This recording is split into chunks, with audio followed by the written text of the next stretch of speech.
Ladies and gentlemen, welcome to my channel, because in this episode I'm about to start making my own charcoal.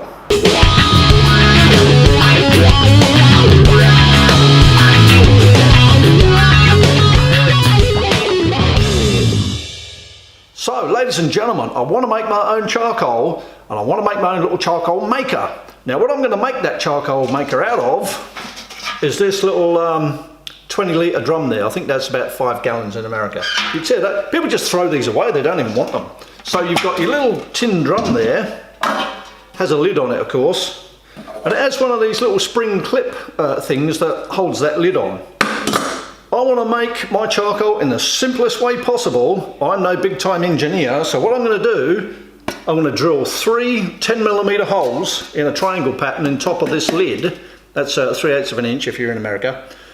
And that's sufficient enough to let the gases all come out. Got a big flame, you'll see that in a minute, it looks awesome. Because the first time I did it, I drilled one tiny little hole. I thought, yeah, that'll be all right, that'll be enough. And it built up the gas, it was roaring like a bloody jet engine. You know what happened? Boom, off went the lid, it just blew it right off. It was awesome. Not gonna make that mistake twice. Drill 3 holes, you idiot. So, let's go out now and have a look how we're gonna make our own charcoal.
Yeah, and then that helps tell you.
beautiful that is.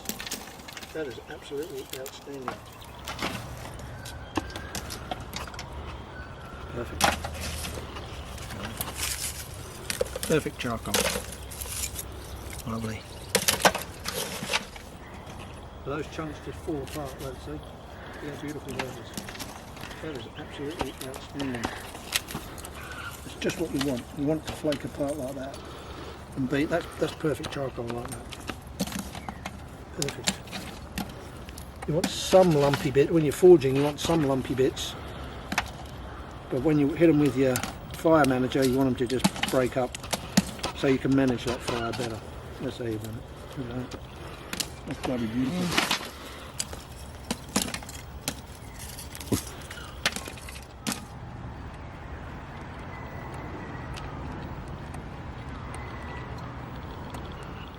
So there you go, ladies and gentlemen, that's the end of this video now. What I've made is the most fantastic, beautiful charcoal, pure carbon, absolutely awesome. It's got a really nice smell. It's kind of like a really sweety sort of smell. I get that smell every time I go in that forge and crank up that hearth. I get the smell of this charcoal. That's one of the things I really love about blacksmithing. It's completely tactile.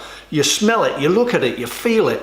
It's absolutely awesome. Now what I've been using to make my charcoal is just leftover construction timber from when I've been remodeling my house. But of course that's quickly going to run out, isn't it? So what I'll do then, I'll just revert to using bushwood. I'll go out in the bush, I'll cut up some jarrah, which is what everybody in the south of WA, that's what they all burn. It's absolutely premium stuff. They like it because it doesn't leave much ash behind. It burns away almost completely. That's why I like using it for charcoal. So there you go. That's the end of this video, folks. I hope you really enjoyed it. I'm really finding this thing of making charcoal absolutely fascinating. And that first little charcoal maker I've just made out of basically a 44-gallon drum propped up on a couple of bricks so the air can get under it. The leftover pallets that I put in there for fueling that fire and getting it hot enough to make my charcoal, that's all free. Bushwood's free. I want to keep the costs right down. It's very simple to make it just by drilling a couple of holes in the lid of a paint can. Thanks for watching this video. Hope you enjoyed it. We'll see you later.